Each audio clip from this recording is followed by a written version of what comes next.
کوئٹہ میں وزیر اعلیٰ بلوچستان میر سرفراز بگٹی سے صوبے بھر کے بلدیاتی اداروں کے سربراہان کی ملاقات۔ وزیر اعلیٰ بلوچستان کو چیئرمین ضلع کونسلر میونسپل کارپوریشنز نے مسائل سے آگاہ کیا، جس پر وزیر اعلیٰ نے بلدیاتی اداروں کے ترقیاتی فنڈز 100% بڑھانے کا اعلان کیا اور کہا کہ فنڈز کا اجرا کارکردگی سے مشروط ہوگا۔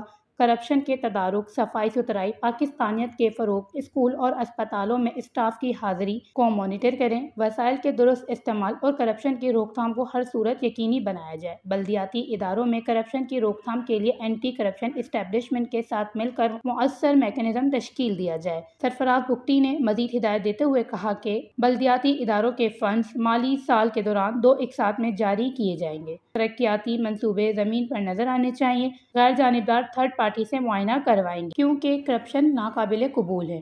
مصدقہ شکایت پر ملوث کونسلرز اور کارپوریشنز کو فنڈز کا اجرا روک دیا جائے گا۔ وزیر اعلیٰ کا مزید کہنا تھا کہ عوام کی ضروریات سے ہم آہنگ ترقیاتی منصوبے تشکیل دیے جائیں۔ چیئرمین حضرات مقامی سطح پر اسکولز اور اسپتالوں کا معائنہ کر کے غیر حاضر اسٹاف سے متعلق چیف منسٹر سیکریٹری کو رپورٹ ارسال کریں۔ عوام کو درپیش مسائل کے حل کے لیے بلدیاتی ادارے متحرک کردار ادا کریں۔ بلدیاتی سربراہان ریاست مخالف سرگرمیوں کا ٹھوس جواب دیں۔ پاکستان پاک فوج ریاست اولین ترجیح ہونی ضروری ہے۔ بلدیاتی ادارے پاکستان کے جھنڈے، قومی ترانے کو پروموٹ کریں اور ہر جگہ عزت و تکریم کے لیے اقدامات کریں۔ بلدیاتی اداروں کے ترقیاتی فنڈ میں اضافے پر صوبے بھر کے چیئرمین نے وزیر اعلیٰ بلوچستان سے اظہار تشکر کیا۔ وش نیوز، کوئٹہ، بلوچستان۔